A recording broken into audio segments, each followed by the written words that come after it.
Prostat adalah kelenjar kecil yang terletak di bagian dasar kandung kemih. Kelenjar ini merupakan bagian dari sistem reproduksi. Posisinya mengelilingi saluran yang membawa urin dari kandung kemih menuju penis. Prostat sendiri berfungsi sebagai penghasil semen, yaitu cairan yang dikeluarkan bersama sperma saat ejakulasi.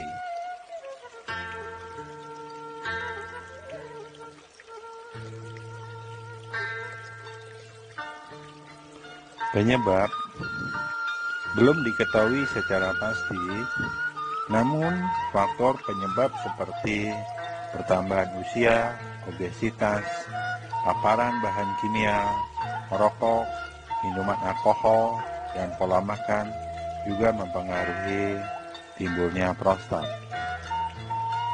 Gejala umumnya adalah susah atau kurang lancar buang air kecil. Kenalkan, saya adalah seorang pria dengan usia lebih kurang 62 tahun. Saya tinggal di Bandung dan ingin berbagi pengalaman tentang sakit prostat yang pernah saya derita. Sejak lebih kurang 2010, saya mulai merasakan kesulitan buang air kecil. Kemudian saya ke rumah sakit di Bandung. Hasil USG terdapat prostat dengan ukuran 20 cc. Saat itu saya diberikan obat Harnal 0,2 mg yang dikemut 1 jam setelah makan malam. Dikarenakan saya minum Harnal tidak beraturan, atau saya minum Harnal bila kesulitan buang air kecil saja, tahun 2015 kesulitan buang air kecil makin bertambah. Susah dan hasil USG naik menjadi 33 cc dari 20 cc tahun 2010. Tahun 2018 obat sudah diganti menjadi 0,4 mg dan diminum rutin setiap 1 jam setelah makan malam. Tahun 2022 obat Harnal 0,4 mg oleh rekanan tempat tebus obat di apotek diganti dengan Tamsulosin, yaitu obat sesuai standar BPJS.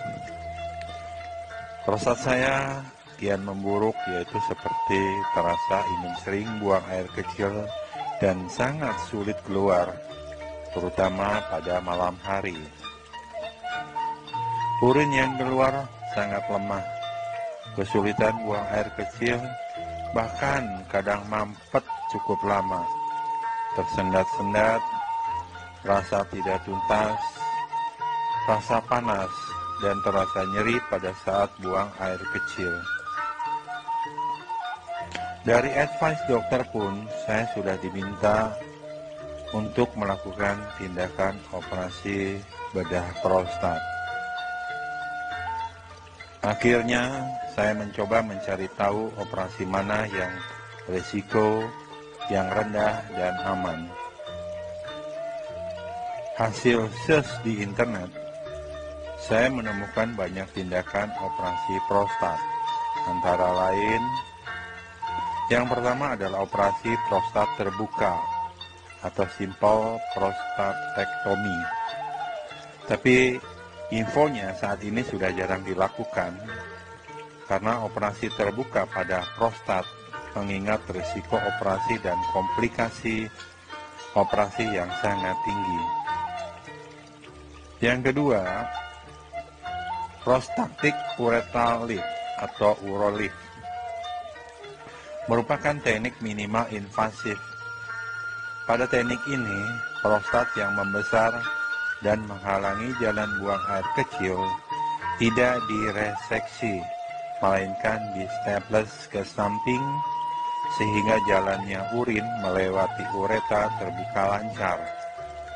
Hasil yang didapatkan langsung seketika, tapi hasilnya bersifat temporer dan kadang diperlukan prosedur ulang.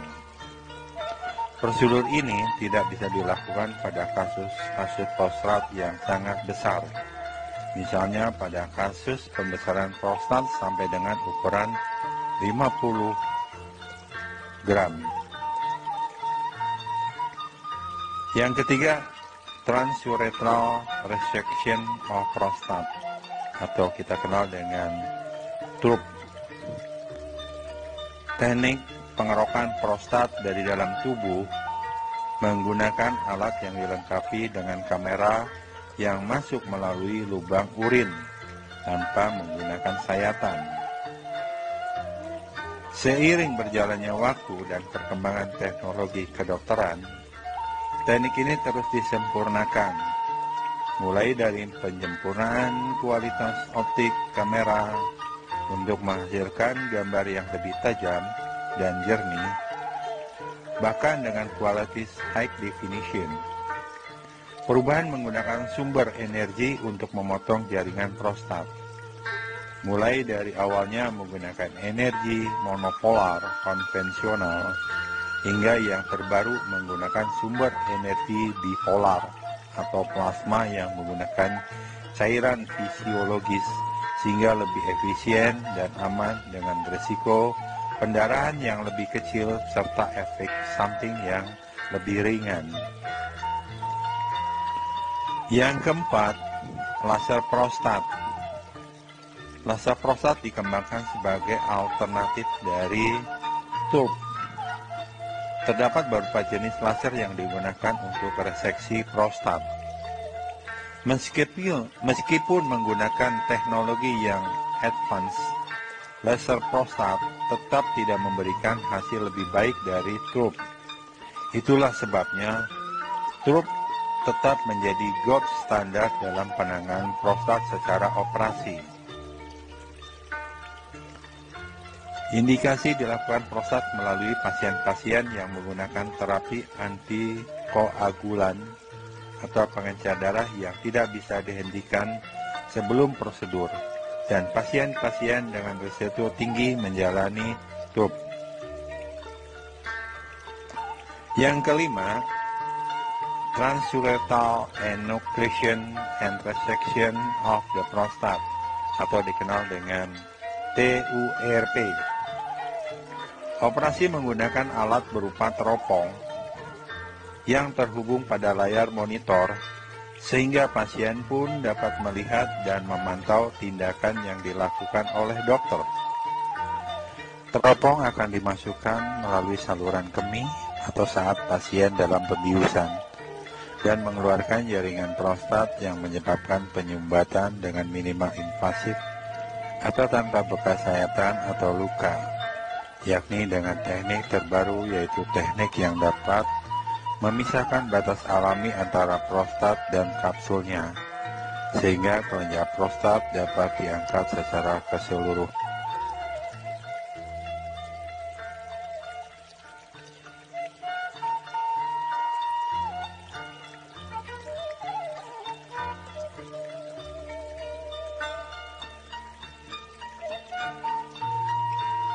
Pada jam 11.30 saya dipasang infus.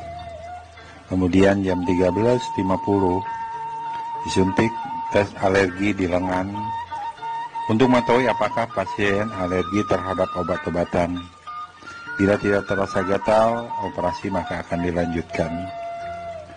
Kemudian pada pukul 14 saya menuju ruang operasi, kemudian ganti baju operasi, dan kemudian jam 14.10 saya sudah di ruang operasi. Jam 14:15 disuntik bius lokal dengan posisi duduk, kaki lurus, dan kita diminta mengapit bantal, kepala agak menunduk sehingga tulang punggung agak menonjol, dan disuntik oleh dokter anestesi di punggung tengah, lebih kurang 15 cm dari pinggul bawah dan sekitar di kiri dan kanannya. Efek anestesi mulai terasa lebih kurang 3 menit dengan tanda-tanda urutan sebagai berikut. Seperti kesemutan dari ujung kaki, baal mulai kaki bawah, kemudian kedua kaki sudah susah digerakkan termasuk diangkat, Kondisi saat itu posisi tubuh atas dalam keadaan sadar dan bisa bergerak bebas, tetapi posisi dari pinggul ke bawah sudah tidak bisa digerakkan atau tidak berfungsi. Jam 14.20 persiapan operasi oleh tim perawat seperti memasang alat cek jantung, tensi tekanan darah, saturasi, selang oksigen, penutup antara tubuh atas dan bawah, dan memberi penghangat tubuh bagian atas agar lebih nyaman dalam udara dingin di ruang operasi. Dampak setelah anestesi akan terasa mual, pusing, dan rasa nyaman. Ya, rasa tidak nyaman. Untuk saya hanya merasa mual, sehingga akhirnya muntah. Tetapi setelah disuntik obat anti mual, dalam jangka waktu 1 menit baru terasa enak. Tetapi rasa tidak nyaman masih terus terasa. Setelah diinfokan para perawat agar dibuat rileks dan pasrah, baru mulai agak sedikit nyaman. Jam 14.30, dokter spesialis urologi mulai melakukan tindakan, dan semua tindakan dokter dapat pasien saksikan di atas monitor 24 inch. Dokter pun menjelaskan dengan detail setiap tindakan yang dilakukan, termasuk memotong jaringan kelenjar prostat. Selesai operasi, dokter mengkonfirmasi di layar monitor bahwa saluran sudah bersih dari jaringan prostat dan pendarahan yang sedikit. Karena volume prostat saya sangat besar, sehingga operasi membutuhkan waktu yang cukup lama. Jam 16.15 operasi selesai, sehingga operasi prostat sendiri lebih kurang 1 jam 45 menit. Kemudian dokter menunjukkan hasil jaringan prostat yang telah diambil lebih kurang 50 cc dan merekap tindakan operasi yang telah dilakukan kepada pasien termasuk tingkat keberhasilannya. 16.40 saya dipindahkan ke ruang pemulihan untuk diobservasi guna dilihat perkembangannya, di mana perawat akan melakukan kontrol tiap 5 menit sekali. Kemudian pasien juga diharapkan mencoba untuk menggerak-gerakkan kaki agar anggota tubuh merespon perintah otak kita. Jam 17.20 dipindahkan ke ruang pemulihan dan dokter menjelaskan hasil tindakan operasi termasuk menunjukkan jaringan prostat yang diambil kepada anggota keluarga yang menjemput di depan ruang operasi. Jam 17.40 di ruang rawat, saya sudah dipindahkan di ruang rawat inap dengan tetap dipasang kateter, ditambah 1 selang untuk pen steril atau pencuci berupa cairan ekosol NaCl dan infus untuk antibiotik. Jam 19.40, semua anggota tubuh bawah sudah bisa digerakkan. Ketidaknyamanan hanya di bagian penis karena terpasang kateter dan selang cairan pembersih. Insya Allah bila pasien melakukan hal-hal ini dengan bijak, hari kedua pasca operasi kateter bisa dilepas seperti yang saya alami. Bed rest full, tidak sempat tidur dikarenakan saya buang angin dipaksa, ngeden, dan ada batuk. Akhirnya di air urin ada sedikit darah. Mohon perhatikan, lihat hal-hal yang harus diperhatikan di bawah ini.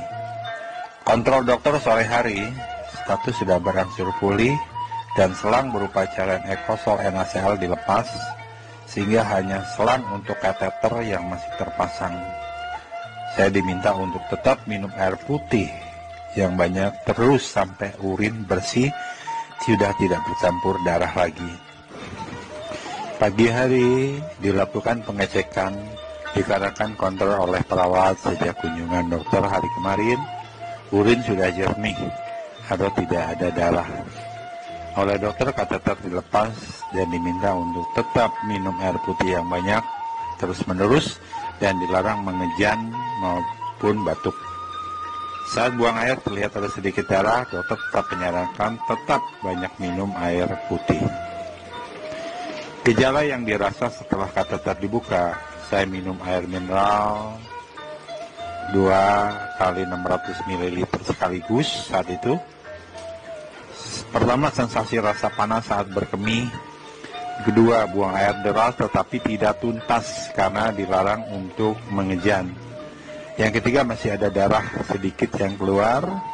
Yang keempat, buang air seni saat itu 9 kali dalam jeda waktu 3 sampai dengan 5 menit. Dan yang kelima, buang air kecil yang tercampur darah sudah mulai sedikit berkurang.